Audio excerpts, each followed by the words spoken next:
Evening everybody, my name is Anto, coming to you live from the end of the world for another world building stream. We do this every Sunday. We've been doing it for months now. I always forget to think about how long we've been doing it for. So I start this spiel and I'm like, how long have we been doing it for? And I always try and figure out live instead of just figuring it out ahead of time. But we've been doing it for like 4 or 5 months now.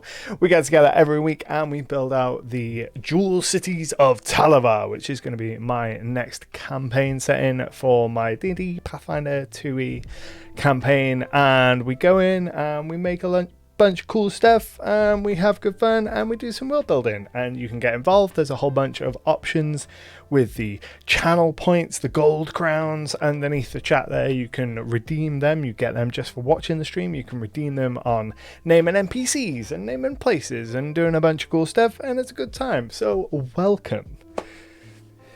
Thank you very much for the subscription era. Much appreciated. Navtal says another week, another Sunday night where I should be going to sleep, but the allure of well-building streams is too strong.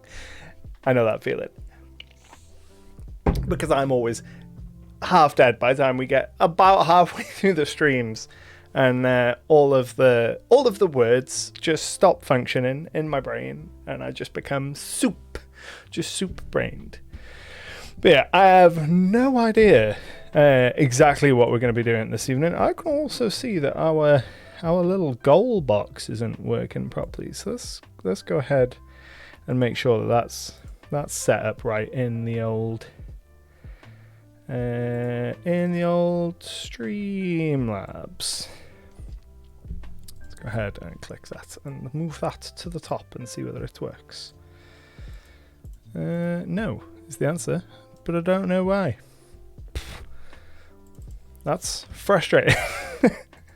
Let's see whether or not it is a problem on my end. Probably, but I can't figure it out. So we've no visible follower goal for this evening. I don't think we're far away from it. I think the goal is 430 followers, and we're on 427. So we've only got 3. Could always make the streams earlier. You're the master of the schedule. Yeah, I could. No, this is an ideal time. A good portion of the people that watch are based in the US, so this is a good time zone. It's not too late for me, even if I do flag a little bit by the end there. But we catch the American audience at a decent time, so we get more viewers, which is always nice. Alaska. How early is it getting like super dark up in Alaska now? Is it like regular times, or is it just perpetual darkness? Mornings are the goated. Then I'd have to get up in the morning, and I have enough trouble with that as it is. Around 6 to 7. That's not too bad. In my mind, it was like 2 p.m. rolls around and just everyone is inside. Because in my mind, clearly, Alaska is just the North Pole. It might as well be. I know very little about Alaska other than it's cold, and I'm pretty sure Bob Ross lived there and really liked it. Eventually, I'll only have 3 hours of sunlight. Ugh. Perpetual darkness. No. Can't be dealing with that. Right then, let's go ahead and press the buttons and do the doodads. So here you can see the map of the Jewel Cities of Talavar. You can kind of see the map buried beneath a whole bunch of pins inside Legend Keeper, which is the app that we've been using to build out all of the information for this world. We hit 500 pins on this map last week. So we have 500 locations and points of interest, plot hooks, monster lairs, all kinds of good stuff. And we're starting to get to the point now where you genuinely cannot see some of the map for the pins, which was my goal all along. I've been saying I estimated right at the start of this project that I'd like kind of 500 pins before the campaign started, and I thought that that would give us a good coverage. And you can see that the Island of Ore is almost blanketed in pins, but we've still got a good, decent way to go. I think this evening we're probably going to start in Aeldal. So last week we did some work on this region of the island of Or, and we decided as a group, you're equally responsible for this, that we were going to have another location, another nation up in this area. It had been marked as kind of the last region for a long time, for some months, because I couldn't think of something to put there. And we did some work last week, and I was pretty pleased with the stuff that we did. I thought it was quite dramatic and compelling, but I just kept coming back to it didn't feel right for it to be like a whole region's worth of stuff. And we had some stuff with a theocracy and kind of a false leader situation, and it just didn't feel... It wasn't really gelling with me for it being a whole nation. So over the course of the week, I made the decision to scrap that last nation, the 11th nation, and merge that kind of northern part above Aeldal into Aeldal and have Aeldal expand and be a larger nation. And pretty much as soon as I made that decision, it felt right. I knew that the kind of last region problem had been weighing on me quite a lot, and I couldn't settle on anything that I really liked. So ended up choosing to get rid of that 11th region, take some of the ideas that we'd made, because the kind of theocracy and the government situation that was going on there was really interesting, but I've moved it to a city elsewhere in the Jewel Cities to kind of keep that story there, but not have to navigate around an entire nation with it, which I think is the right call. So is all the theocracy now, or was the theocratic government reduced to a regional cult? Reduced to a regional cult. So moved what was a national theocracy, moved it into like a city and moved it elsewhere in the island of Or. And now we just have this whole span as being Aeldal. So Aeldal runs from the Glint crossing, kind of the entrance to the cut, all the way up to kind of the border up here with the hinterlands. So we've got pretty much the whole never eat shredded wheat western coast of the island of Or being Aeldal, which makes a lot of sense because we'd already developed the kind of geopolitics for Aeldal as being the king of the region is very kind of paranoid of the Dusk Empire and is kind of looking across the channel at the Empire and going, they're not currently trying to invade this island, but eventually they're almost certainly going to, and we really need a strong defense against that. So it made sense for having this whole coastline be under Aeldal control. So is the northern border of Aeldal gone now because it's still drawn on the map? It is gone. It's not drawn on my living incarnate map, but that takes like an hour and a half to export, and I forgot to do it until like 20 minutes ago. So there was no time. Aeldal is, if you swap the L and the E where you've put them, that's how you spell it.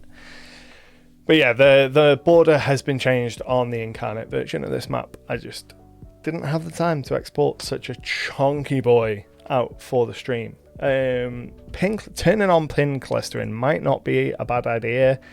The only reason I don't have it, I like to be able to see all the pins. I like to be able to see them all and click into them.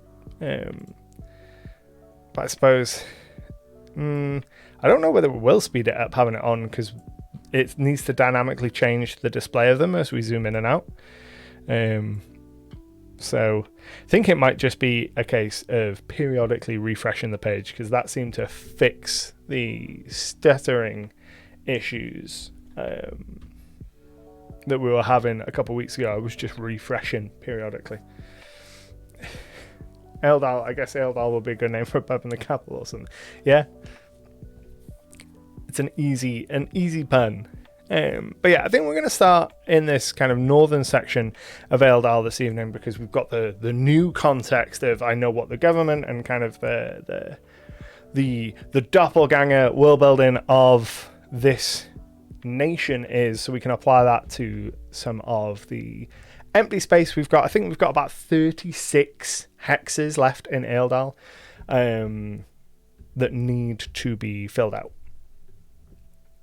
How many jewel cities are there? Are there 2? The jewel cities. I saw the first part. You had me in the first half. I thought it was a genuine question, and then I saw the pen. But we'll still answer the question. A lot. So all of the purple markers are cities, and the majority of the cities are rich thanks to some kind of mineral extraction, which is why this region, this part of Talavar, is collectively known as the Jewel Cities. Because it refers to the high proportion number of kind of jewels, minerals, that sort of stuff that makes up the exports and the wealth of this region. The Jewel Cities is ruled by King Jules. King Jules is a pretty good name. Not for this region. It's a bit on the nose. It's a bit Pepsi, though Pepsi was incredible. But King Jules is a pretty good name. Gnomes must flock here. God damn it. Right, so we're going to fill out some of the empty hexes. So we're going to start at the bottom. We're going to work our way up. So we know that this first hex that would have been our last region, but it's now Aeldal, there is going to be some kind of town there. Don't know what the town is called, but we have a little bit of information on the town in the context of its relationship with their southern neighbor. So when we were working on the town of Kaya, we noted that there is a watchmaster called Milo Zoric, who is responsible for the observation of Fendrel's Ruin, which is the bay that this town is based on. And there's a bunch of spooky stuff that goes on around these waters. And the watchmaster is convinced that this town, kind of to the north, is to blame for some of it in some way. Let's see, I definitely noted this down somewhere. Wants spies to go to the town to the north to confirm that they are in league with the ghosts. So we have some information about this town kind of across the border here, even though we don't have a name for it. Let's go ahead and open up Excel, and I'll open up my big old master spreadsheet that's got all of my name generators on it, and we'll see if we can come up with a fancy pants name. What do we want? We want location name generator, and then we're Cobsfen, Worley, Lowworth, Dawlish, Barnes Ness, Barrowman, Roxburgh. I like Roxburgh. Roxburgh it is. So we've already got a Berg established naming convention in Mornburg. So we'll go Roxburgh as the town. So is it the town or the village? The town. I can't remember why the village is there, but it is there. Settlement template, Jewel Cities, create and pin, and then hide our pin. I don't know why the village was there, because that's not the village that the Kaya plot hook is referring to, because I distinctly remember it being a border issue. But we'll maybe move that village at some point, because there is a shrine pin here, so we don't necessarily need the village, but that's fine. Does that mean the town is built on a hill, right? Maybe at some point. I more like the name because we have Mornburg down to the south, and it helps keep some consistent naming. And it might get renamed in the future. The towns aren't named on the map itself. The cities get named, and then particular areas of note, like Verron Hill, will get a name on the map itself, but most of the towns will just get the little town icon. So it's easy enough to kind of tweak the names and things of them. So we're going to go ahead and make a note here that the Watchmaster of Kaya believes that someone in Roxburgh is responsible for stirring the ghosts. Maybe it could be an abandoned village. An abandoned village could work. Yeah, let's go ahead and do that. We'll make it a point of interest. Point of interest, abandoned village. Hide the page, hide the pin. Nope, we want to hide the page and hide the pin. And then edit the pin, we'll make it pink because it's a specific location. And then we'll make a note in here that it was abandoned due to ghostly activity from Fanjul's Ruin. Cool, 2 for 1 on the pins. So then we've got some empty space here. We've got an empty hex that's got a road going through it, a little bit of woodland and some plains. So that's an ideal place for a random encounter, a point of interest or something along those lines. So I actually want to jump over to a really cool website called Glumdark. They have a bunch of generators on here that I really like. They skew towards grimdark, like old school Warhammer vibes, particularly, that I really like. And I've seen a couple of generators on here that would be ideal. So if we go to travel encounters, so this gives us some options for different travel encounters. Let's go ahead and a thick quicksand covers the road, pulling anyone from it will only cause them to be sucked in harder. Extreme hot or cold, however, will reverse the reaction and release the grip. I'm not super fond of that. I want something with a little more flavour. You come upon a beautiful pond which does not appear on your map. Swimming in it during the day will provide healing properties and feelings of immense joy. At night, tendrils reach from the pond bottom and attempt to drown anything which enters. That is cool. I like that a lot. We will go with something like that. So let's go ahead here and create page. No, we want a link. Exactly, death for life. That's exactly what I was thinking. Taking the life essence from those creatures killed at night and using it to buff the people during the day. So let's just go death for life pool. And hide our pin here. And again, this is a specific fixed location, so we make it pink.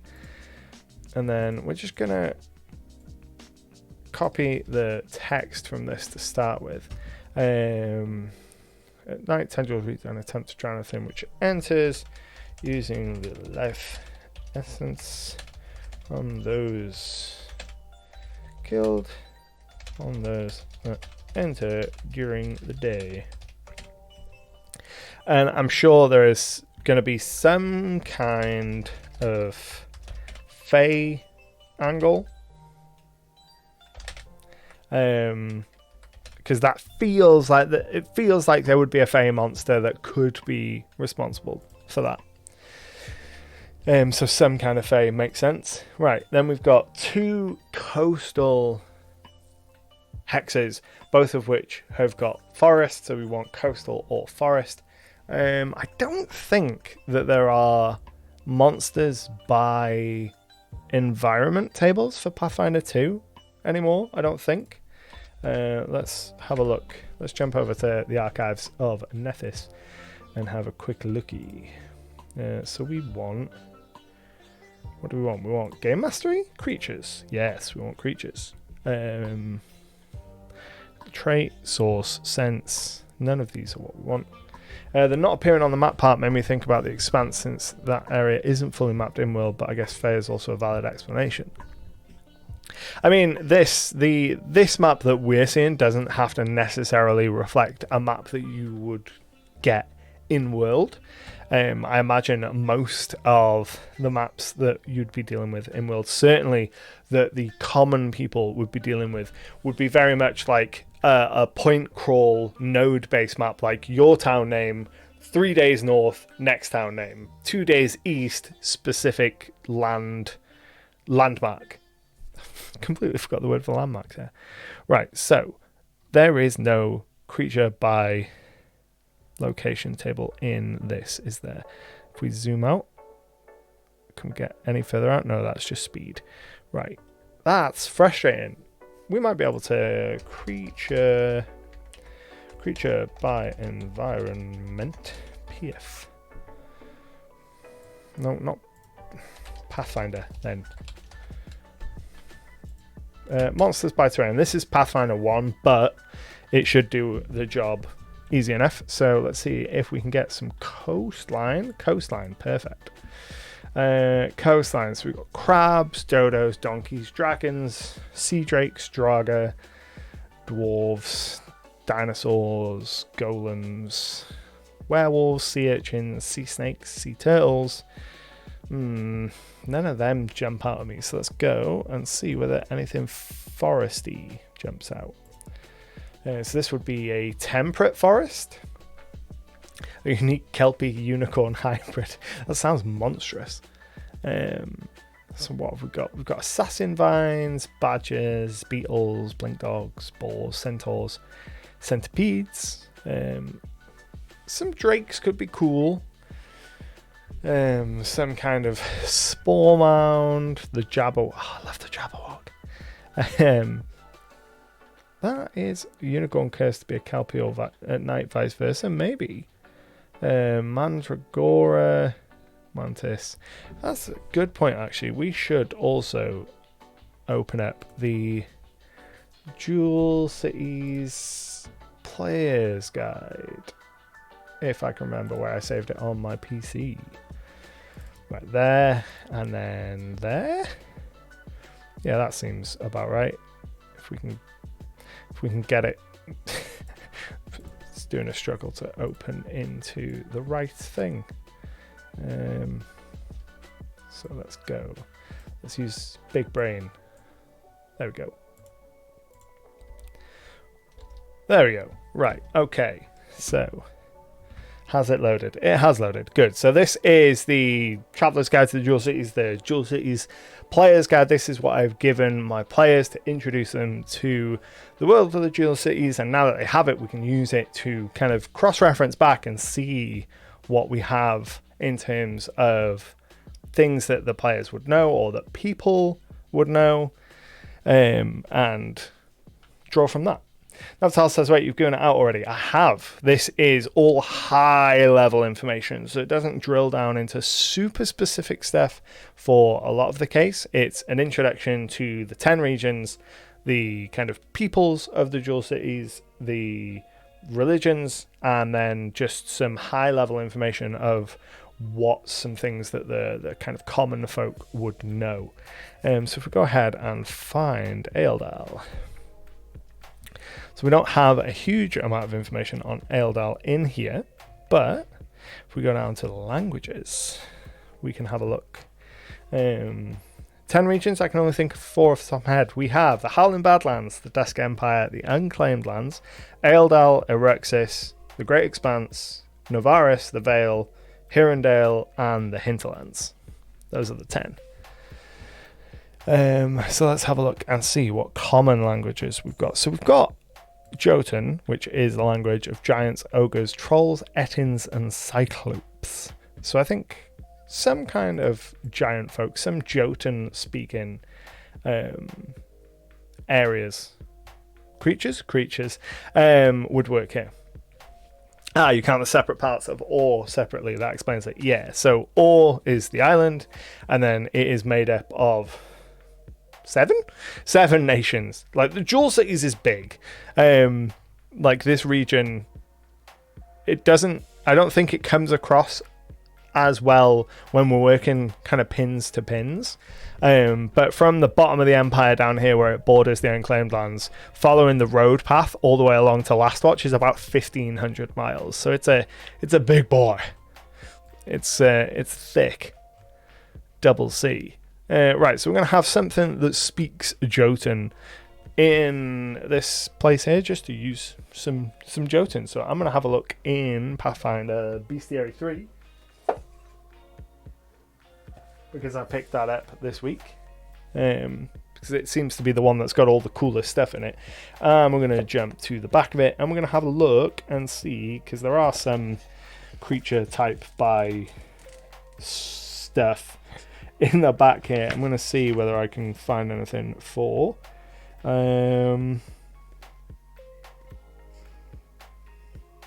Jotun, which I can't see. At least not immediately.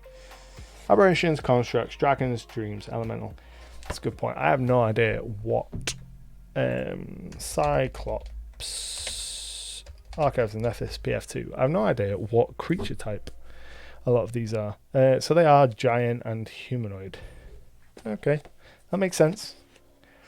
Can't see it in my list, which makes me frustrated. Trait types. It is not alphabetical. I mean, it's alphabetical by the creature name, but that's not what I want. Trait types. Category. Would it be in category? This is the downside of not being super familiar with how the system categorizes things, because I'm not sure whether it would be categorized as giants. Easier thing to do. We just click on the giant trait and we'll have a look at the list of monsters here. Save having to go looking through the book. So we're just going to open some of these tabs for things that catch my eye. What is that? Tower and humanoid. They are large. Arid desert, so that doesn't work. These things are monstrous. I mean, that's a gribbly. That is level 12. Let's have a look. Despise civilization almost as much as they despise their own kind. Made stranger by their gnarly third arm. Athak? I guess that's how you would say that, right? Athak? Or Athach? Because it looks like attack, but spelled wrong. What are you? Bearbaroka. Bearbarokas are giant humanoids that live among the forest and swamps. We need something for the forest.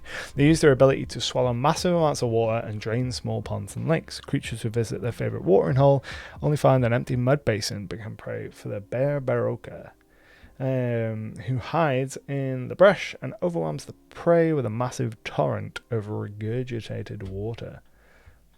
Let's have a look and see what they look like. Oh, and it's got trees on it. That's cool. It's giant. It is huge. It's a huge giant. Cool. I like that. You are going on the map. Let's go here. Create from template. Point of interest. Monster. And what was it called? Bearbaroka. Bearbaroka. Yeah, that looks about right. And it's a CR. It's not CR, it's level. There is no CR, it's just levels. It's a habit we need to get out of. Right, hide that, hide the pin. And then I want to drop the image of it in there and drop the link to the page. Because again, we don't need to develop a whole story to figure out what's going on here. The whole point is to just go, hey, I know roughly what's in this area, so if the players are around this area, I've got some direction to follow and, make plot hooks and stuff. At the time, I'm not interested in writing out the entire storyline of everything that's going on in the map all at once. This just makes it a little bit easier. And I look down at the perfect time, so we're about to run an ad. So if you get the ad, we will be back in a second. While we're waiting for the ad to finish, I'm gonna do some random generation in the spreadsheet and see what comes up. So let's go ahead and see whether we get anything in the generic points of interest generator.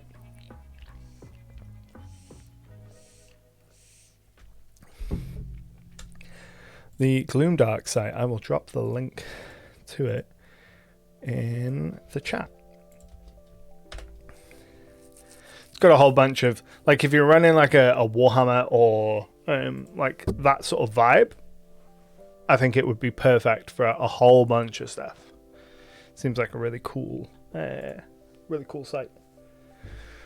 So we've got like a minute until people should be coming out of the ads. So we've got some traveling soldiers. So we can probably add that.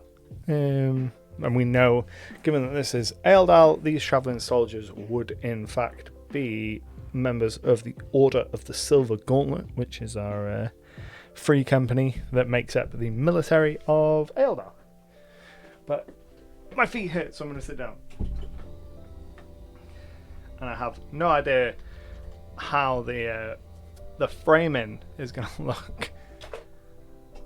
Something just crunched.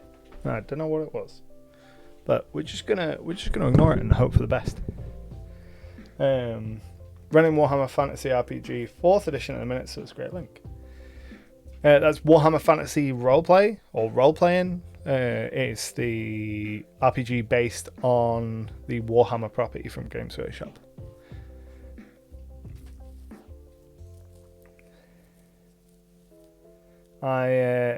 I've never played, but I hear it is particularly brutal, with things like sanity and stuff like that, and that you can die grisly and horrid deaths, which is entirely in keeping with the Warhammer universe for sure. Right, so everybody should be out of the ads. So we have done a little bit of generation in the master spreadsheet, and we've got some traveling soldiers. So we're going to put them on the road here, moving either to or from Charm. Doesn't really matter which. It all depends on what order, kind of what direction the players are going at the moment. So if they're coming away from Charm, the soldiers will be going towards it. If they're going towards Charm, the soldiers will be traveling in the opposite direction to the players. So this is a group. It's going to be a group of traveling soldiers. Traveling members of the Order of the Silver Gauntlet. We want to hide that pin and hide the page, and a small group of soldiers from the Order of the Silver Gauntlet are traveling this road. Maybe they're traveling in the same direction. It's just the soldiers are very slow. Perhaps wanting to delay arrival to the destination because they're cowardly or lazy or something. Could be, like I said, a lot of the random encounter pins are very vague because it's just to say to me, here's a direction to take things when the players are in this hex, so that we're not going completely blind and we're not going truly random. It means that we get some measure of kind of flavor to our random encounters, and it's just an indication to something is here. Here's broadly what it is. Figure it out later. It's future Anto's problem to deal with. So this hex has got something in, and this one's got something in, this one, and this one, and this one. So we've got two planar hexes, one of which has got a river. We've got coastal hex with a road, and then we've got a coastal hex that is dense with forest. Let's go back to the Gloomdark travel encounter and go again. An inky black 8-foot tall monster appears gurgling horrific nonsense from between the trees. Turns out to be two children beneath a black sheet on each other's shoulders and looking for a laugh. That is a great one because we have established that there is a fear of kind of a demonic, demony, devilish cult in this region that takes the form of physical corruption. So like this inky black monster, for most people, would assume that it is Mendax, who was the kind of demigod that this cult were based around. They'd be like, Mendax is back, this is terrible. But in actuality, it's just a couple of kids. So we're going to put that on the road. And point of interest, and fake monster. Probably be close to the town. Yeah, I imagine that most of these hexes have probably got some kind of settlement in them, especially if they're on the road, even if it's not marked on the map. So we'll stick it on the hex with the road. Because that road could always lead to a town. Fake monster, hidden. Create page, hide our pin, edit the pin to be pink. And then go ahead and... Did we copy it? Yes, we did. Maybe the river one has a water turbine of some sorts, perhaps power some dwarf's workshop machinery. We could go for some kind of water wheel or something of that ilk. What have we got? We've got a place up here, a super secret spicy place up here. So we might want some kind of interaction with that location, being intentionally vague, so that any players that are sat listening don't know exactly what I'm talking about. But we'll go with that. So this would be a mute.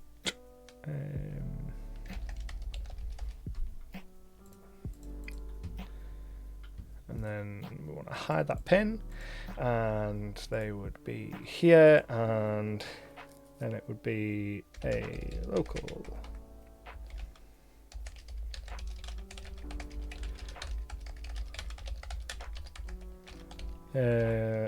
Having been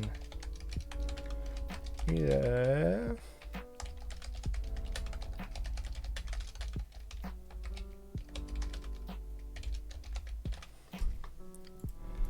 Either through silence or more gruesome means. So that gives us another one. Right, let's go. We've got 2 planar and a forest. Let's do another Glamdark. A black cat crosses the path in front of you. If you continue forward and walk directly over the path it took, a man in black will meet you in the coming days and sell you a cursed item. Making any attempt at avoiding the cat's path will prevent this. That's really cool. That's really cool. I like that a lot. It's kind of a perfect plot hook. Let's put that. I kind of want to put that on a road. Yeah.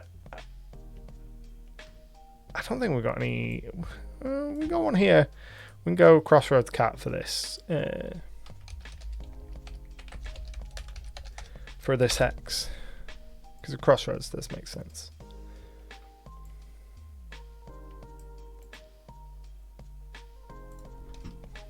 They don't necessarily need to connect the events if they circumvent it, and all it'll be is, oh, we saw a cat and it was a perfectly mundane thing. Because not everything that the players encounter or that you describe to the players should be a thing, because then anytime you do describe a thing or make reference to something, they will immediately be like, well, that's a capital T thing.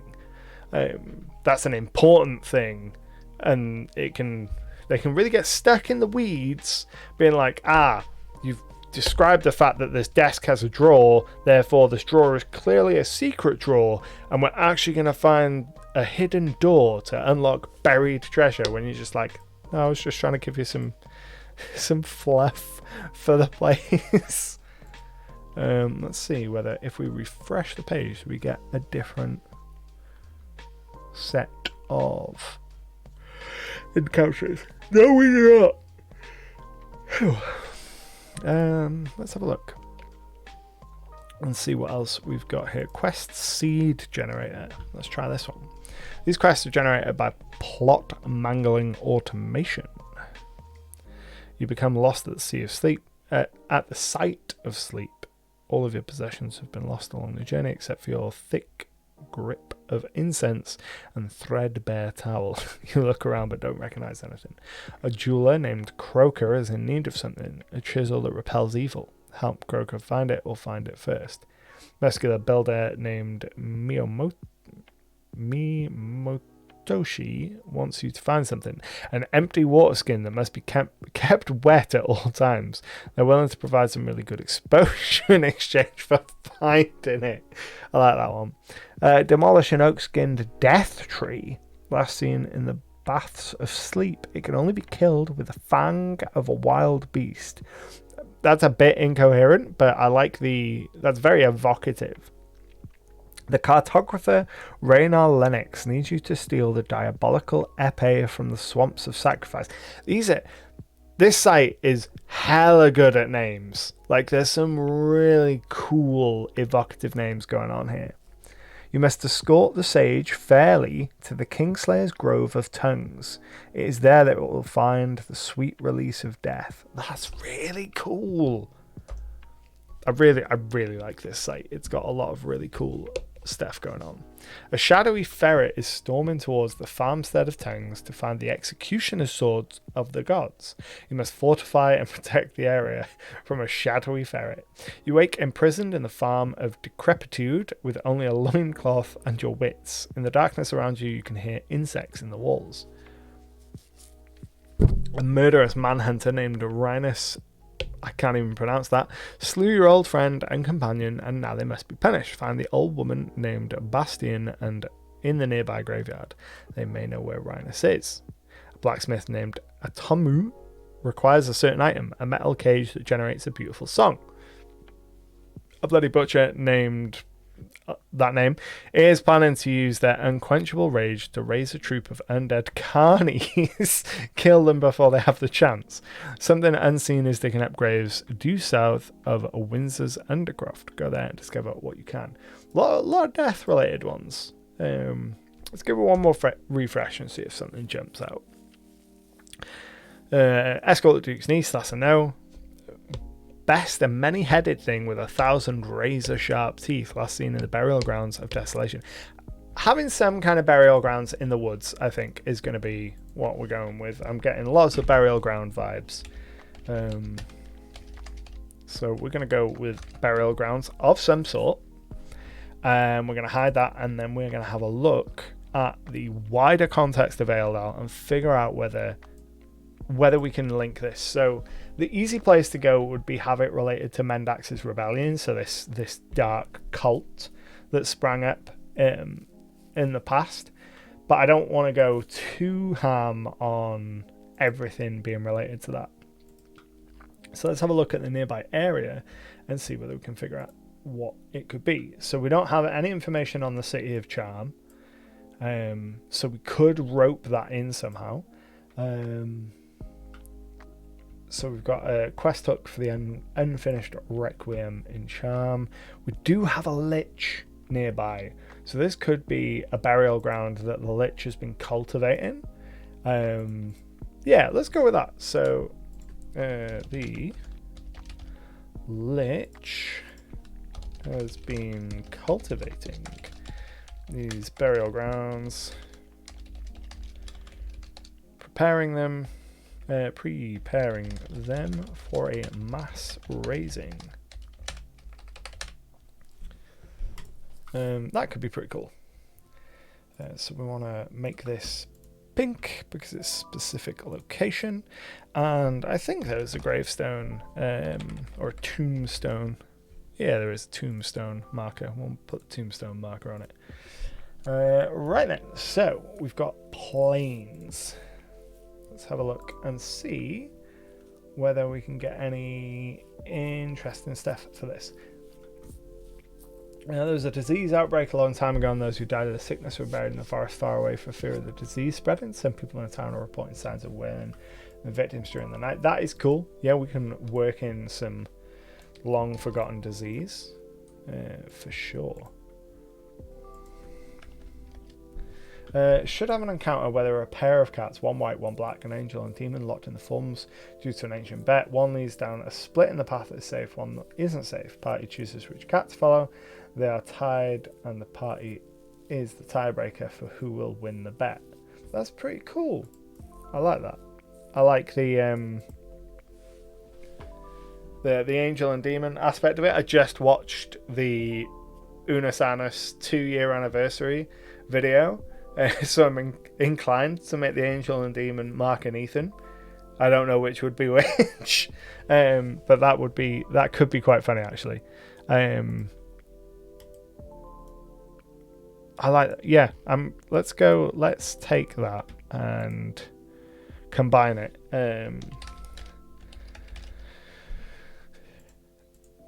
With an Unosanus related one.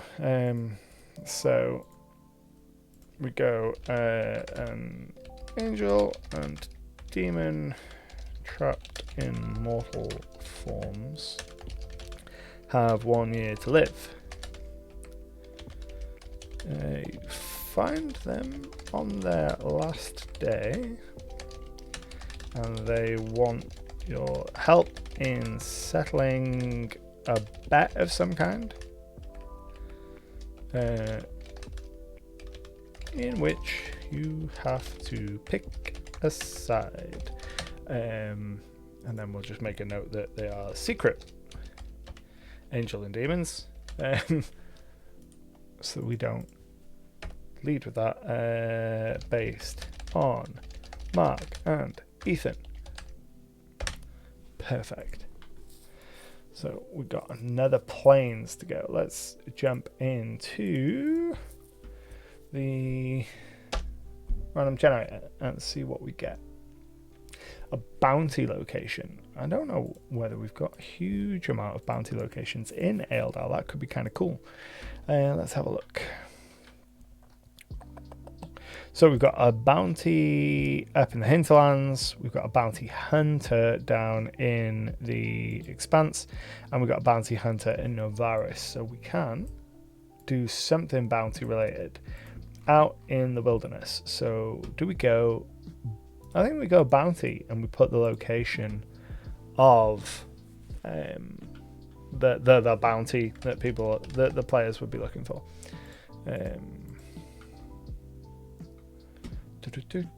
Hide the pin. So a criminal is hiding out here.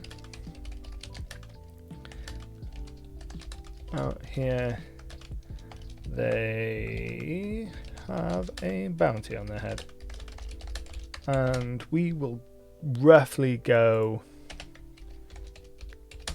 tier 1, so level 1 to 5 somewhere for this. Keep it low level. Right, next one up, we've got Phantom Knight and a little town and some oil, so that's fine. We've got another plains and hills, so let's have a look at our monsters by terrain. Again, Pathfinder 1, but we can adapt it. So plains, coastline, forest, hills, temperate hills. What have we got for temperate hills? Some kind of flying creature would be quite nice, actually. So let's go ahead and find our monsters. Thinking maybe something like a griffin, a classic flying monster could be cool. Load remaining 186, please, so I can find the griffin. Where are we? Griffin. So griffins are CR4. They're regal beasts. Symbols of freedom and strength. Yeah, we can still go out and fight them. Combination. Let's see what they've got. Flying, strafe, pounce, melee attacks, scent. They've got 10-foot reach with their wings. So, the base profile for the Griffin isn't super interesting. How fast are they? 60 feet fly speed. 2 actions to fly up to their speed and make 2 talon strikes at any point during the movement. Each strike must be a different creature. Take the normal multiple attack penalty, and then they have a pounce. So I think if we're going to go Griffin, we want something. We want some rider on the Griffin. We want to change it in some way. So let's have a look at templates and see what we can apply. Ghouls, ghosts, liches, vampires, creature investments. So let's have a look. We could go an undead Griffin. That seems a little bit weird. Not weird, but not super interesting. Let's try mutant cryptid. So, some strange creatures defy what's expected from others of their kind due to a particular mutation. Mutation can come from a wide variety of sources: a quirk in their lineage, effects of the environment, radiation from bizarre crystals, or exposure to uncontrolled magic. So, whatever else we want to do. How about an aberration? A wizard's escaped experiment. Could be some kind of twisted experimental griffin, for sure. So it gets the rare trait. Increases the creature's AC, attack bonuses, DC's, perception modifier, saving throws, and skill modifiers by 1. Increase the damage of its strikes by 1. Right, the abilities, that's what we want. So, unusual bane. Mutant cryptid gains an unusual weakness to a specific bane, such as an aversion to saffron or the sound of children's laughter. Oh, I love how evocative the Dark Archive is. It is the coolest book. The first time each round the creature comes within 15 feet of the bane or interacts with its bane, such as stepping over a line of saffron or hearing children laugh, it takes the amount of mental damage equal to its level. Explosive end. Oh, it means death. It doesn't mean end of its body. Mutant Cryptid's death reveals one last surprise as it explodes into flame, acid, or a pile of toxic goop. It was a struggle not to say a tile of toxic poop. Or something stranger still. Choose a damage type appropriate for the mutant cryptid. When it dies, it explodes, dealing 1d6 damage, yada yada.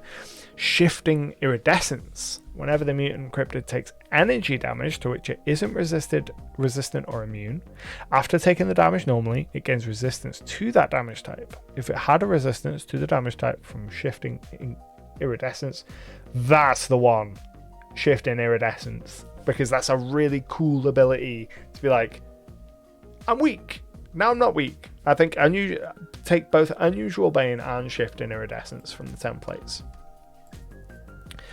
methinks. So we're going to go with Griffin Cryptid. And then where the bloody hell did I open that page? Right, so this is a mutant cryptid.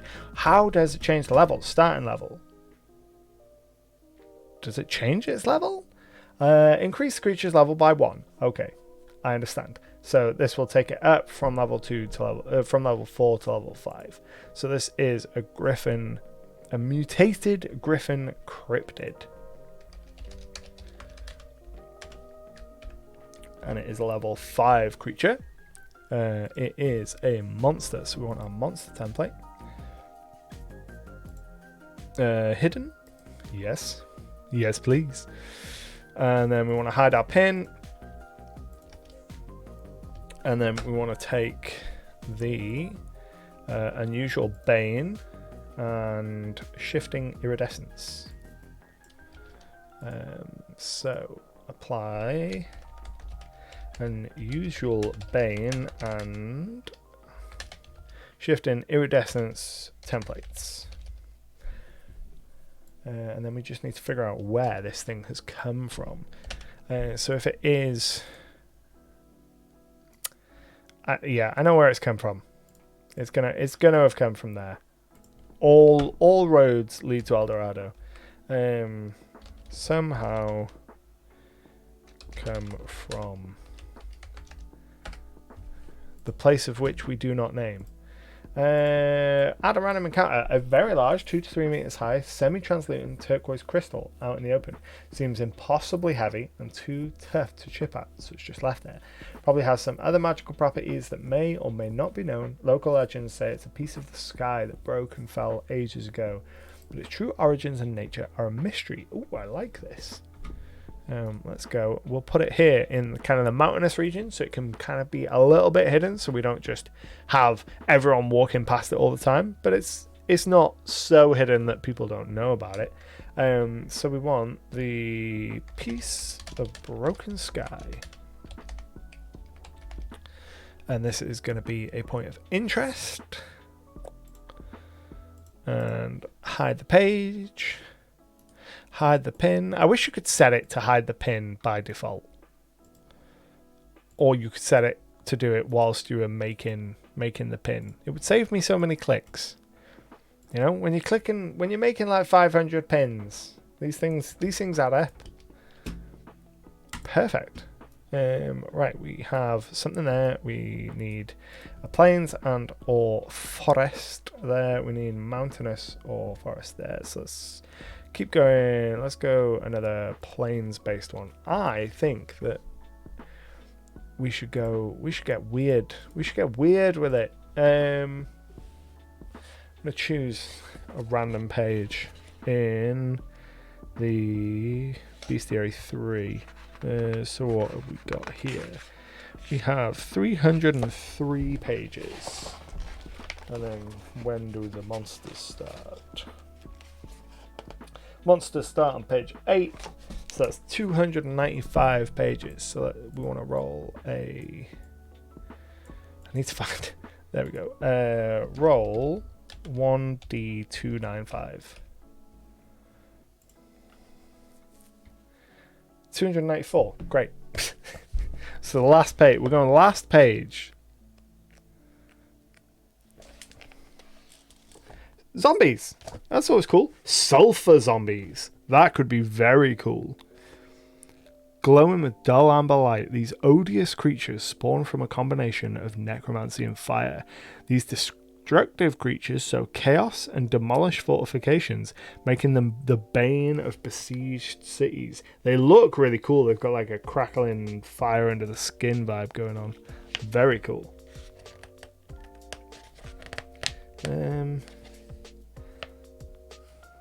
So, a sulfur zombie.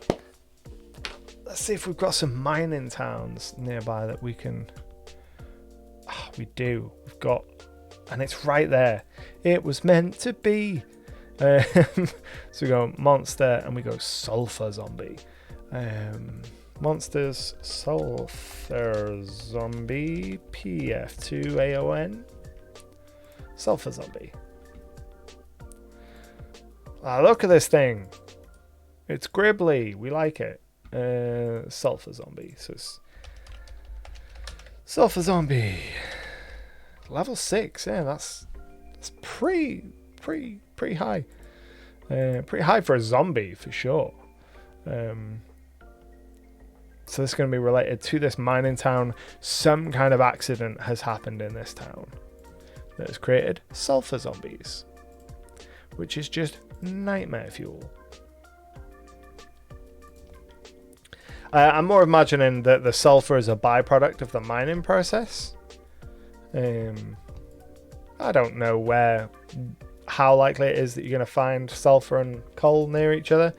I'm going to assume close, right? Maybe. So we want to create from template, and we want to go settlement template and mining town disaster. Hidden. I mean, we could theme the sulfur zombies to be like pit zombies from the coal mines.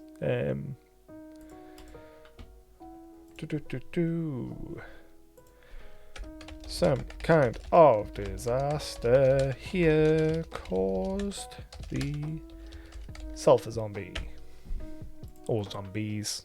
Again, specifics get worked out by future Anto. They're not my problem. Right, so we've got, let's keep going. Let's go in a line. So we've got this whole little coastline area. Yeah, it could be a hidden sulfur vein not yet found. I'm sure that there will be some sulfur down there somewhere. There definitely will be. Whether or not it makes sense. Look at that, it's 1 a.m. again. I appreciate you stopping by and hanging out, even though it is almost 1 a.m. for you. Enjoy your sleep and enjoy the VOD when you catch it. Right, so let's have a look at coastal again. I wasn't feeling coastal when we looked at the list before, though.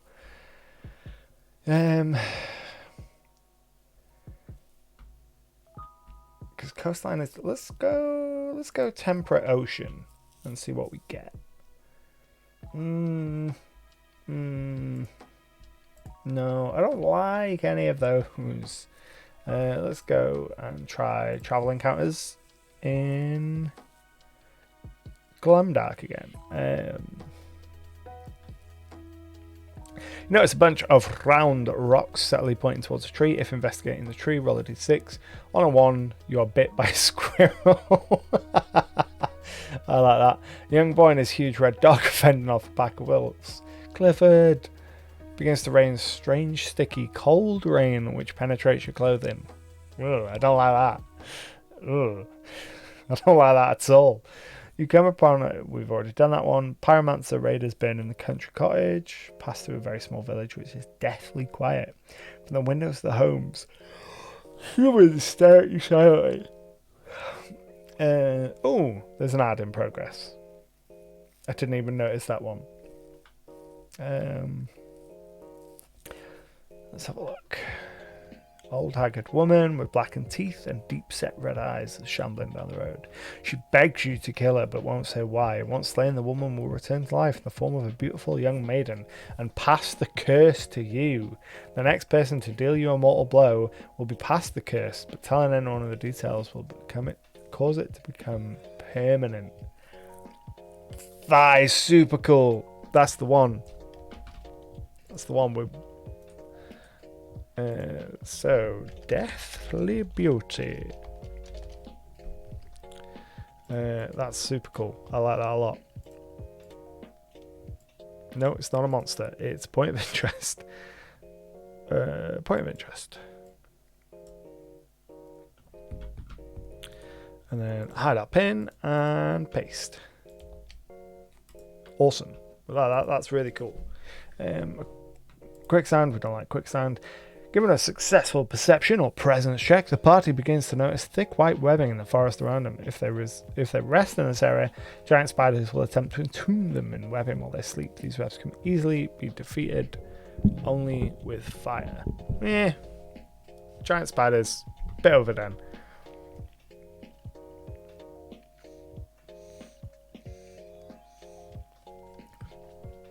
A mirrored orb falls from the sky in front of you and shatters. If you painstakingly piece it back together, a process which could take days, it will grant you the ability to re-roll a d20 once per day. Attempting to put it back together but failing to do so correctly will cause it to explode. That's pretty cool. Potentially blinding you.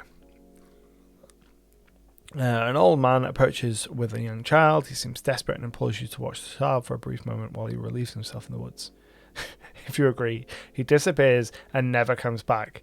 I guarantee if you deploy that on your players, they're going to hate their lives having to look after a child. White rabbit crosses the road in front of you. If you follow it deeply into the woods, you'll become impossibly lost and see wild, colourful visions. After a few days, you'll find yourself back on the road. That could be pretty funny. What else have we got? A black cat, we've done that one. A bag with the word gold written on it in several languages, hanging from a tree and suspended roughly 8 feet in the air. The area beneath the sack is trapped and will fall away to a deep spike pit. The sack is full of bones. I like that. We will go with that, and we will put it near the road here. Sack of bones.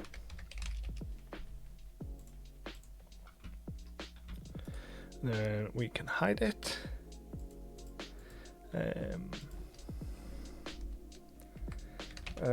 Bandit groups latest scheme. I like that. That's cool. And I think that... Oh no, we got a couple more. Heavily loaded wagon comes barreling down a perpendicular road to you. It's clearly completely out of control, with a father and son at the reins trying to control it. Cargo is flying everywhere, and the drivers are certain suffer a horrific crash. Nobody cares about that. Traveling salesman is selling beautiful exotic birds with which he claims bring good fortune and can be trained to talk and warn of danger. If purchased, the birds will fly off after a few days and return to the salesman. That's pretty cool, but it makes me think... I recently watched the Oddballs series on Netflix based on the Odd Ones Out YouTube channel, the animated show, and in one of the episodes there is like a relentless salesman, and I actually think that I'm going to use that. So let's go ahead and find a road hex that we can use. Let's have a look. Have we got any road hexes left? This one right here. So we want to create a pin from our template. Oh my excuse me, relentless salesman. We want to hide the pen. Salesman selling protection charms. Yeah, sure, why not? Who won't take no for an answer and keeps breaking in or sneaking up on the party, insisting if they bought his wares. If they bought his wares, he wouldn't be able to. Think odd ones out. Oddballs episode. And that'll help me give my frame of reference. Or wagon that lets people use it for a while before harvesting them when no one is around. That's bleak. Just been like, oh yeah, sure, you can use my wagon. You're gonna wake up with no kidneys. That's metal. We've got a whole bunch of planes to do. Planes are hard because there's nothing there. I mean, there's probably small roads and villages and small woods and, you know, everything small enough that it's not going to get brought up on the map. But we've done pretty well so far. Let's have a zoom. Oh yeah, look at that. Can't even see the map. Yeah, we're getting there. We're getting there. How many are we up to? Let's take a gander while Legend clusters all those pins and freaks out. What are we up to? 518. Holy moly, we've done a lot of pins tonight. 18 pins. Not bad. Let's uncluster and then refresh the page so it stops freaking out. Uncluster, please. Hello, bees. Let's refresh the page to get it to speed up a little bit. Okay, so let's go D&D Speak. D&D Speak is another great random generator list type site. Usually a good option. A sunset encounter with a Hesperid. I have no idea what that is, but I like it. PF2 AON. Ooh, hello. Hesperid queens rule over isolated regions soaked in the light of sunset. They guard countless treasures and secrets.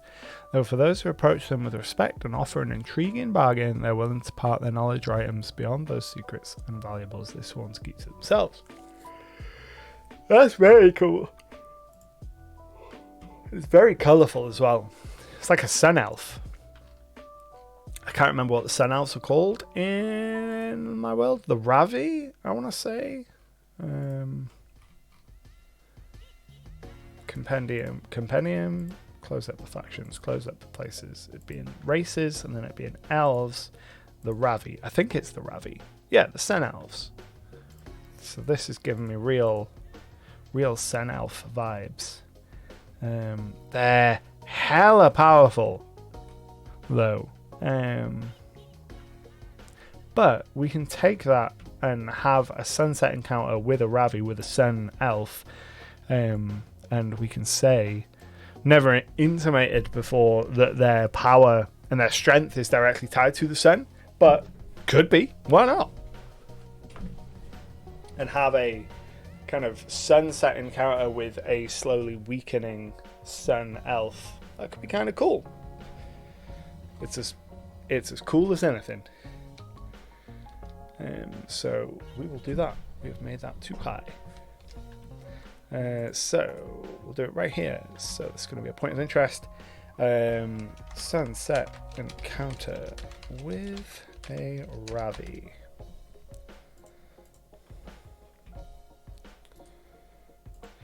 And then we could have them be a kind of a Sen elf working for a Hesperid queen, and get that link in there. A Rabbi, which is a Sen elf, working for a Hesperid queen, can be found here at sunset week, weakening with the sunlight. They need help. What do they need help for? Who knows? That's future me's problem. What have we got next? Let's jump to D&D Speak and see what we've got. Travel montage events. Giant eagle swoops in and steals something from the party. Armor back. A heavy buzzing in the air, and something smells badly somewhere off the road. Investigation leads to a carcass of a pack animal covered in sturges who are feeding off it. Hello, Bob. How are we? Pack animal seems to be carrying a saddlebag. 3 farmers pass with a small herd of goats and a cow.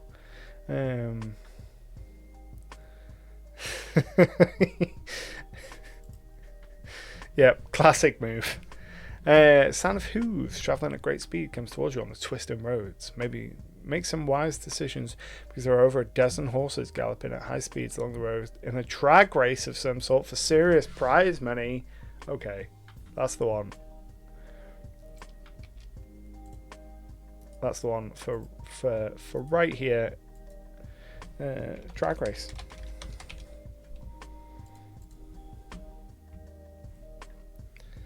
Perfect.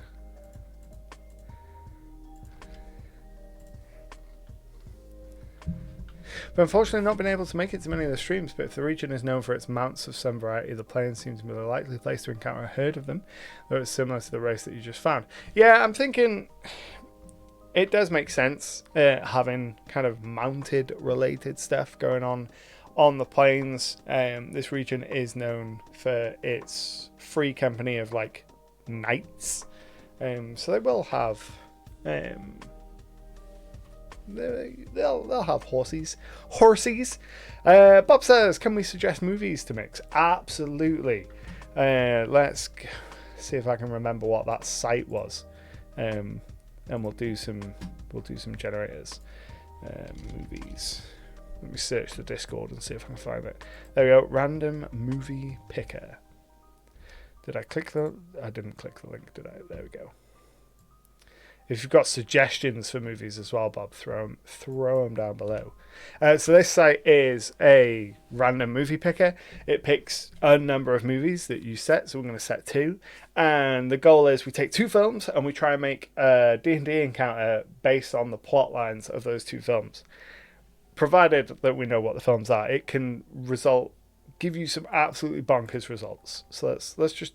So, My Life Without Me from 2003 and Kill Bill. So let's do a quick Google search of what My Life Without Me, what the plot was. Right. It's a Spanish-Canadian drama film. Plot. Anne's a hard-working 23-year-old mother with 2 young daughters, an unemployed husband, and a mother who sees her life as a failure after a jaded father who's not seen for 10 years. Her life changes dramatically when, during a medical checkup following a collapse, she is diagnosed with a metastatic... This is grim! Decided not to tell anyone of her condition. She uses the cover of anemia. Oh, come on, give me the juice. Change your hair.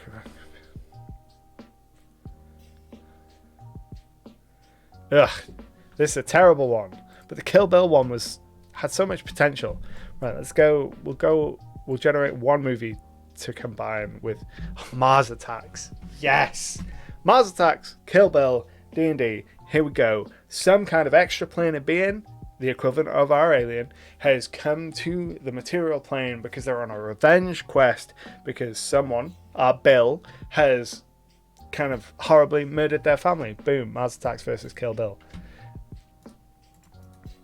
And there we go, we'll place that. Mars Attacks versus Kill Bill.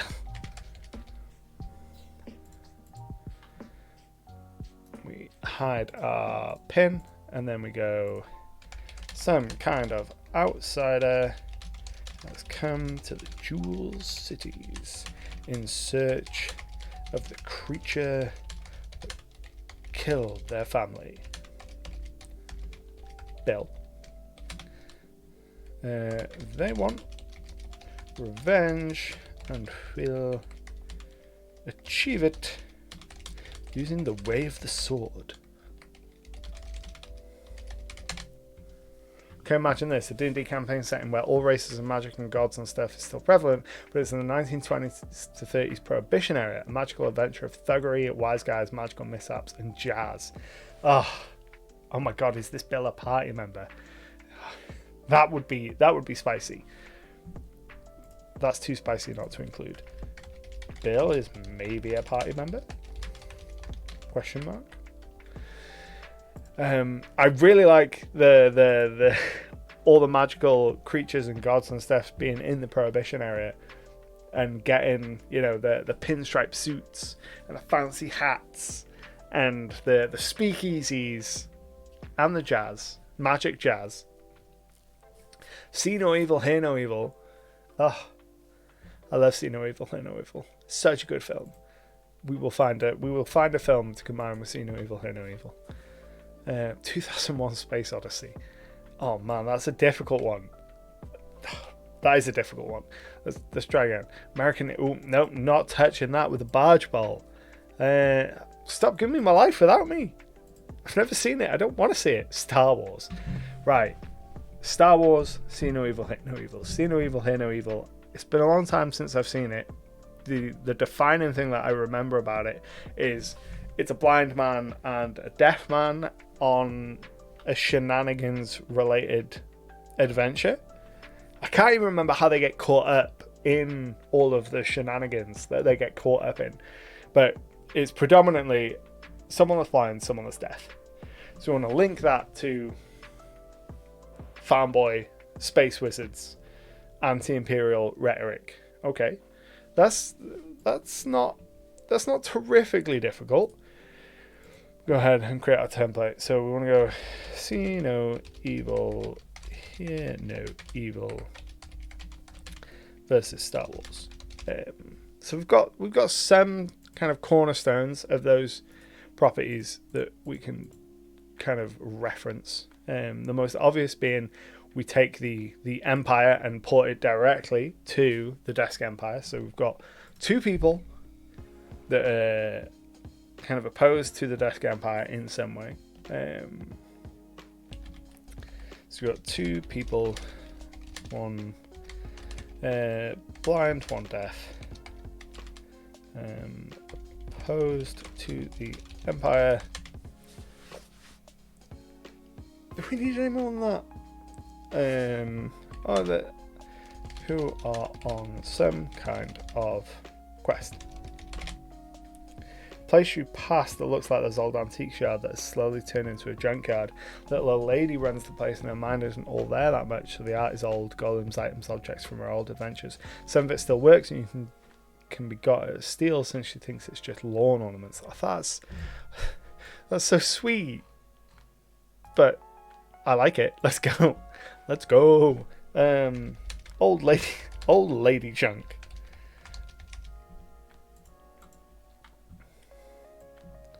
I like incorporating like X and older adventurers, and showing that there are not just showing that there are other adventurers in the world, but that not all of them die and some of them do get to live to be old. One of my favourite interactions in our current campaign is when the players went to go and speak to a dragonborn that was living out in the sticks, and he'd like buried all of his old adventuring gear. That was a really fun encounter. You'd have to work to either have a party member or an NPC, Debos, to obtain territories and eventually run the city, taking over rackets, bribing cops, and obliterating the competition. Yeah, I like magical speakeasies though. Like there's legs to that, and magic jazz. Who doesn't want magic jazz? And we definitely come up with a better name than the Star Wars jazz.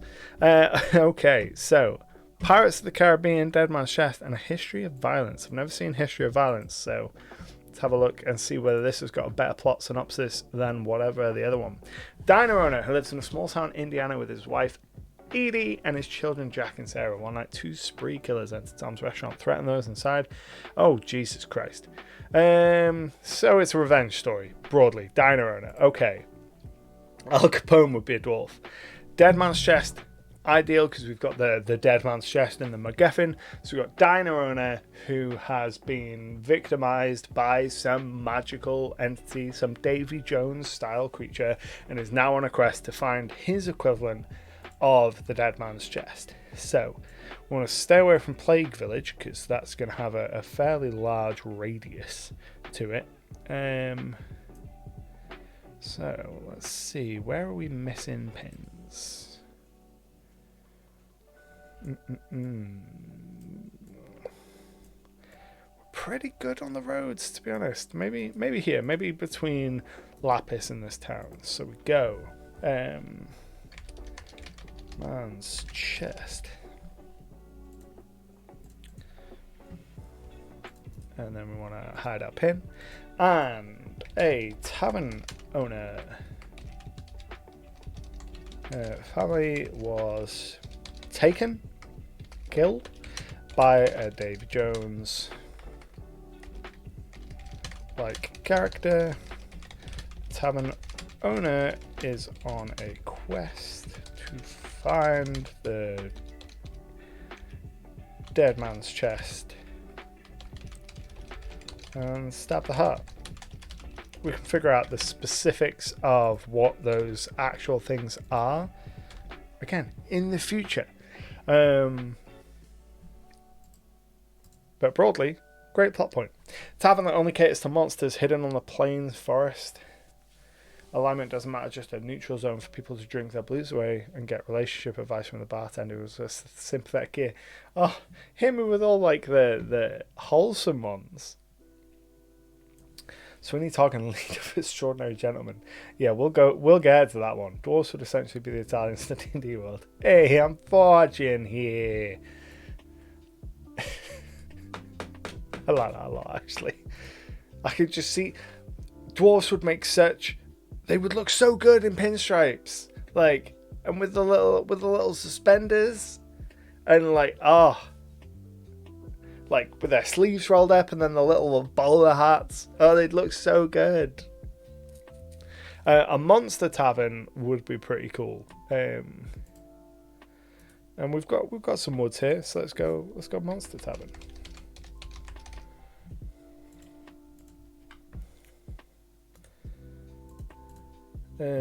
Actually, I think it should be in a city. Monster Tavern should be in the city. So let's get it in Lapis because we're there anyway. We don't really have any information on most of these cities yet, so it doesn't really matter. I'm thinking it would be there's a speakeasy come tavern come diner in this TV series Angel, run by Lorne, the green monster, and that's like a place where people monsters. Yeah. Lorne's Tavern, Angel. Can't remember what it's called. The host. No, I can't remember what Lorne's what his place is called. The host. Yeah, I remember him being called the host. He opened a karaoke bar. I forgot it was a karaoke bar. Yeah, 100%. It's Lorne. Lorne is the bartender. 100%. Lorne's monstrous karaoke. I have no idea how you spell karaoke like that. Karaoke bar that caters to monstrous creatures, enforces a no violence rule, and always puts on a show.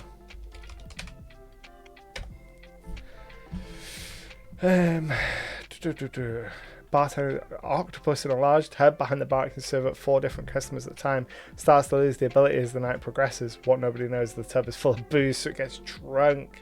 Oh, that has to be one of the bartenders for sure. Oh my god. No bards allowed. Yeah, no bards allowed. For sure. Oh, I love that. Incredible. Right, Sweeney Todd and League of Extraordinary Gentlemen. Sweeney Todd, we've got the Demon Barber. Again, it's a revenge story. So many of these stories are revenge stories. League of Extraordinary Gentlemen is somebody is under false pretenses assembling a team of superpowered creatures. So, we want the person that's hiring them to be the Sweeney Todd character, and instead of just trying to get their blood to synthesize their powers like it is in League of Extraordinary Gentlemen, they need to consume the team to consume the powers. Boom. Sweeney Todd and League of Extraordinary Gentlemen. No idea, not a clue where that's going to be. Here. Oh yeah, I forgot. I'd forgotten. We moved. Yeah. I remember Lapis as a city has been moved. I just haven't got the updated map. So we'll move our little pin over to Lapis. And then I actually think we're going to go Sweeney Todd and League of Extraordinary Gentlemen in that city as well. Maybe. Let's have a quick zoom out. Let's have a quick refresh of the page to get it to stop freaking out. And then see, we got 2 there, we got 2 there, we got 2 there. We don't have any down by glamour, so glamour it is. Create from template. Sweeney Todd's League of Extraordinary Gentlefolk. Okay, so this is someone hires a team of super powered creatures for a job under false pretenses. They actually want to eat these people and absorb their power.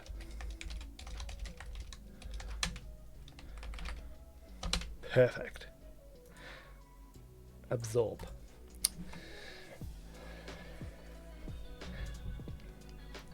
Maestro, how about flagship for a navy in the region? League of Extraordinary Gentlemen reminding me of the awesome ship that they have. Oh yeah, the Nautilus? Is that what it's called? Nemo's ship? That is a cool ship.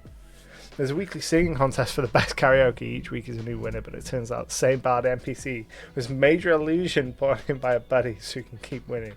We might have to have it so that the karaoke is being done in an anti-magic field or something. That would be kind of cool. I do like that monster speakeasy though. Let's see. Let's do some more movies. Preferably movies I'm aware of. No, that's a terrible combination. Fifth Element and Indiana Jones and the Last Crusade. That feels too easy because they're both like, oh, let's get these relics. But is there something there? They're both, let's get these relics. Nah, I don't think they work together. They're too, at their core, too similar. Both have a massive song. 9 songs. History of Violence again. It's really fond of giving you the same movie several times. Come on. Give me some new... Right, we're going to go 16. Right, Minority Report. I always love some time-based shenanigans. Devil Wears Prada. Right, let's go Minority Report and Devil Wears Prada. So we want some kind of high fashion, someone high up in the fashion world who's using chronomancy. Oh my god, we do have Nad. We'll wait for the... we have had an Indiana Jones one already. Stonewall's finest. We're not pirating movies. We are using a movie generator to come up with plot hooks. So we're fusing the plots of several movies together to give us, and then giving it a D&D twist to get us into some creative, get the creative juices flowing. And I think I have one for The Devil Wears Prada and Minority Report. I don't know where we're going to put it though. Definitely not Mournburg. Mournburg is not a city renowned for its fashion. Sapphire is a city renowned for its fashion. I know that we're supposed to be in Aeldal, but this has got too much juice. So we're going to go Minority Report and Devil Wears Prada. Versus Devil Wears Prada. And what I'm thinking here is so Minority Report versus Devil Wears Prada. Some kind of fashion exec has gotten their hands on some Elysium, which is our time stone, the chronomancy mineral, and they're doing bumps of time stone to give them like slight precognition that they're using to get ahead in the business world. Got their hands on some Elysium, which they are using to give them slight precognition, gaining an advantage in the business world. No clue how the players would ever interact with that, but it's there. Austin Powers, Chicken Run in 28 days later. Oh my god, that is a hard one. Right, let's go up because I've missed some. Right, we've got Wallace and Gromit and Austin Powers. I feel like Wallace and Gromit and Austin Powers is just Johnny English. But I do like the idea of Johnny English. So we're gonna go over to the Desk Empire, because the Desk Empire has the Office for Imperial Security Overwatch, the ISO, and they are like, the overseers are these incredible detectives and like spies and secret agents, and having a Johnny English style overseer would be hilarious. So let's find somewhere that we can put this Johnny English inspired overseer. Probably out in the sticks. We probably want to go a reasonable distance away from the heartland of the Empire. Let's go up here, and we're going to go... We really don't need much more than that for that prompt. Just an overseer inspired by Johnny English. Right, next on the list. Chicken Run in 28 days later. Yeah, zombie chickens is the surface level of it. We want to think about what the plot's about. So Chicken Run is about, the oppressed escaping and finding freedom. And 28 days later is an apocalypse story and has zombies. So we could go with our plague village. So the village recently suffered about plague. Hundreds of bodies are being burned. Strict quarantine being enforced. Life within miserable. Commoners attempting an escape.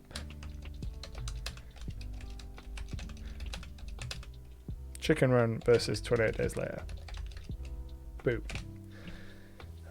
Zorro and What About Bob? Okay, What About Bob is not one. What About Bob is not a film I've ever seen.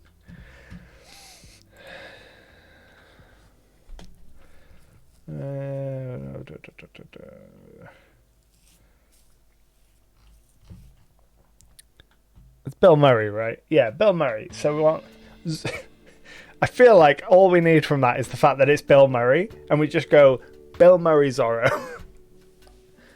which I can get on board with. Absolutely can get on board with. Red Sage says, random question, how do you decide on what details to include on your map and which details to add later on in Legend Keeper? So on the map I want to include all of the physical attributes. So if we make things a little cleaner here and zoom out a little. So on the map I want to include all the physical attributes, so mountains, rivers, that kind of stuff, or major rivers. I always assume that the map it's such a large space that it won't cover all the rivers, but mountain ranges, rivers, big forests, that kind of thing. And then I put cities on the map. I put important towns and very rarely put important villages as a marker. So if we zoom in here to Aeldal, you'll see what I mean. So you can see here we've got the city of Mornburg, which gets a little name plaque, but then we've got a little village. The village doesn't get a name plaque, it's just there is a village there because it's on a crossroads. Then we go further along and there is a town. I don't put the town name on the map, I put it in Legend Keeper. Keeps the map a little cleaner. You wouldn't necessarily know the town name depending on where you are anyway, and it means that I can change the names over time. And then I will note down some very important locations like Veron Hill. Veron Hill is very important to the region. There's another location over in the Empire. It's a particular like crossing point called Hark's Ford. That gets noted. Everything else I try and keep in Legend Keeper. So major roads I'll put on the map, major crossings of waterways, but the vast majority of small locations don't get put on the map, they just get put on in Legend Keeper. Right, so we want to go Zorro and Bill Murray, I think, is the takeaway here. Bill Murray Zorro. So Bill Murray is just ridiculous, and Zorro is like a freedom fighter. So we want like apathetic, seemingly perpetually depressed, because that's what a lot of Bill Murray's characters are. Freedom fighter. So like the worst freedom fighter. I think that's kind of perfect to put up in Hirondale because they are very like freedom fightery. So the worst Zorro.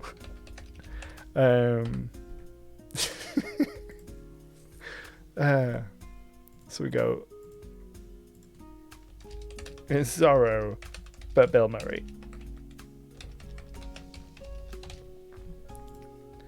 And then we got Pan's Labyrinth and Children of Men. Oh my god, Children of Men, such a good film. That might be a difficult one because I'm not super familiar with Pan's Labyrinth. But Children of Men's an incredible film. Iron Giant and Tropics.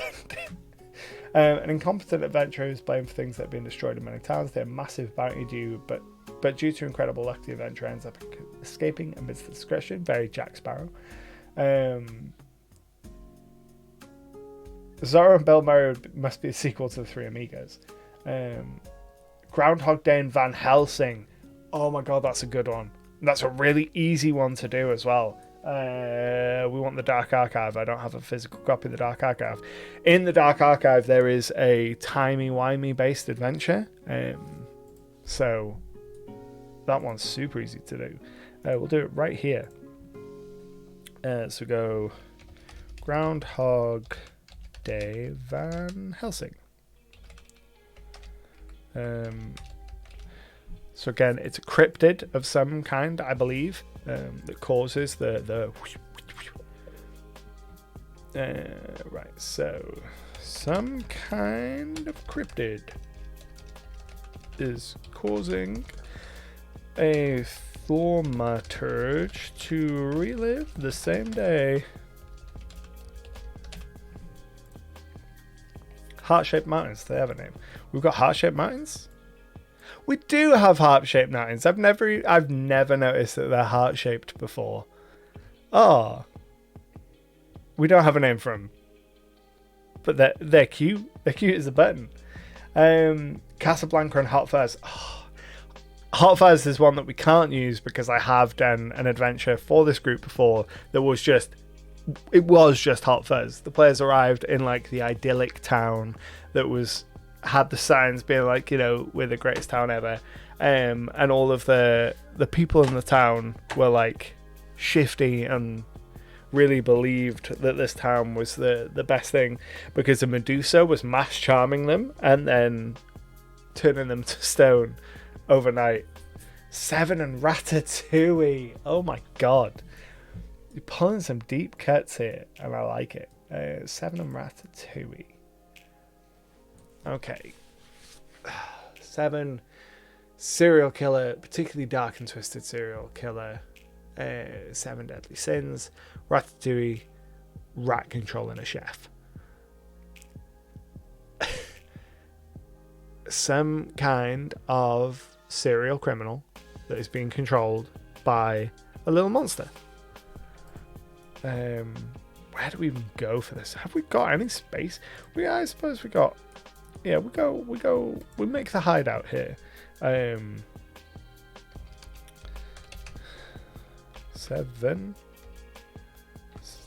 No, there's no V, is there? That's the whole point. Versus Ratatouille. Ratatouille is an awkward word, so we're just going to copy and paste it. And then this is going to be the lair of the creature.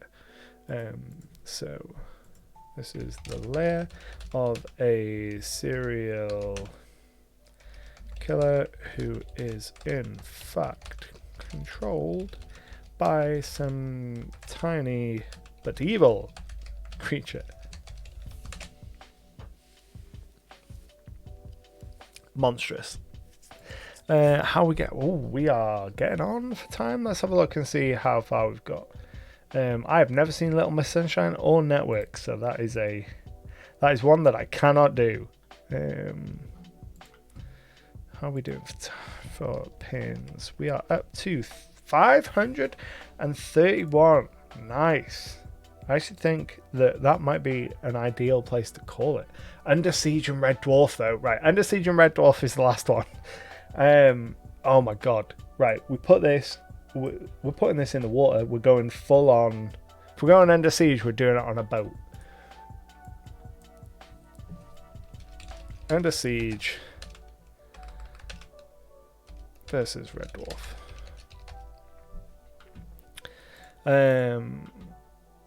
Right. I feel like Under Siege and Red Dwarf, the players are going to be the Red Dwarf, right? They're going to bring the chaos that I would expect from Red Dwarf.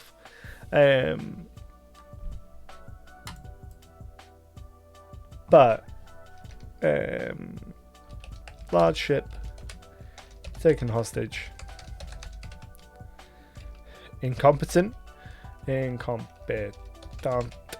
That's not how you spell it. Incompetent group, which is going to be the PCs, have to save the day.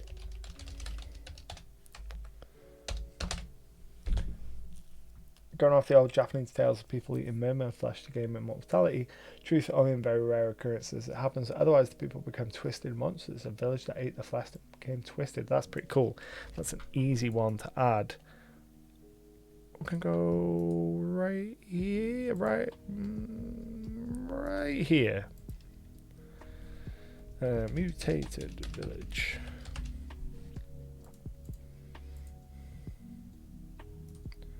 Because we can copy paste that,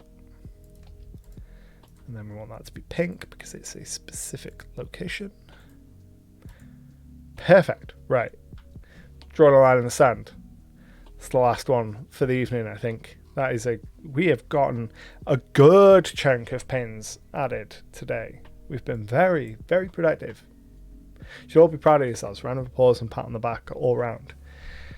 So what we're going to do for the last 15 minutes of the stream, we do this most weeks, is I am going to do my usual shilling of all my links and let you know where you can find me across the internet.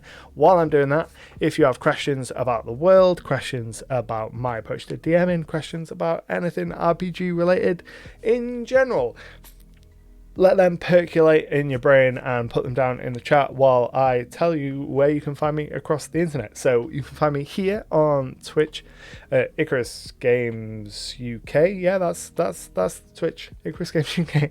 We do these live streams every Sunday between 10 and midnight UK time, and we're going to keep doing them indefinitely into the future until either we run out of ideas or the world really does end.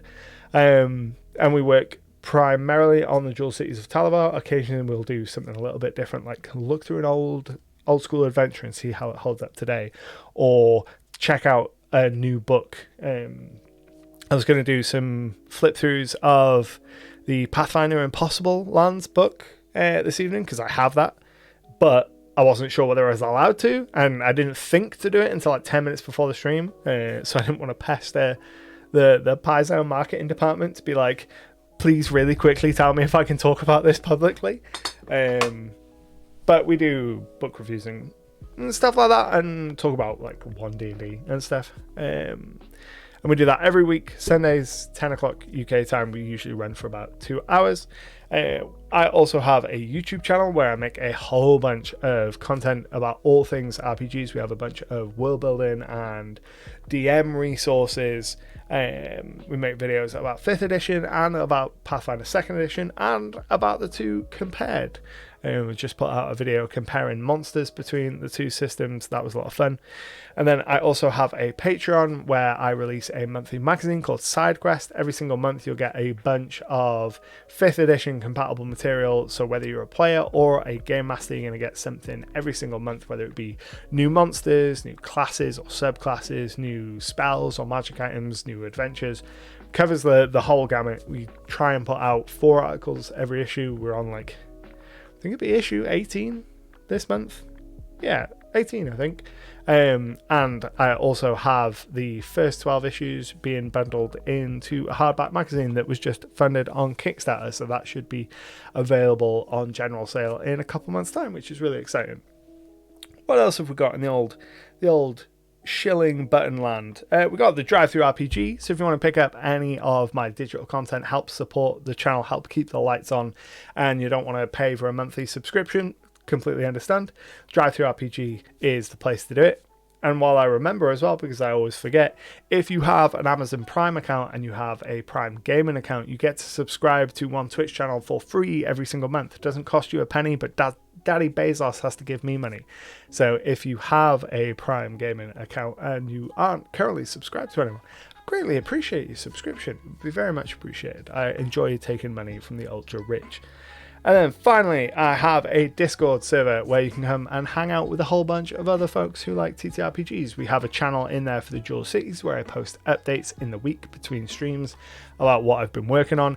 And we're going through a whole revamp in the server, trying to add a whole bunch of extra stuff in there to encourage people to get talking and to make it the best place to come and talk about TTRPGs. I believe that is all of my rambling and shilling. That's everything that I have on my Steam Deck. Anyway, Steam Deck, Stream Deck. God, those are similar names. So if you've got questions about anything related to the Jewel Cities, anything related to world building or anything like that, throw them down in the comments. Otherwise, we'll finish off here in just a sec. Let me make sure that I'm going to save my work, because otherwise I'll forget, and I'll make sure that we've got all of the rewards requests sorted as well before we stop. See, save my work from 7 days ago, Bob. I completely forgot to do it. Man, I have not redeemed anything in like a week. I've been really bad at the redeems, and I need to be better.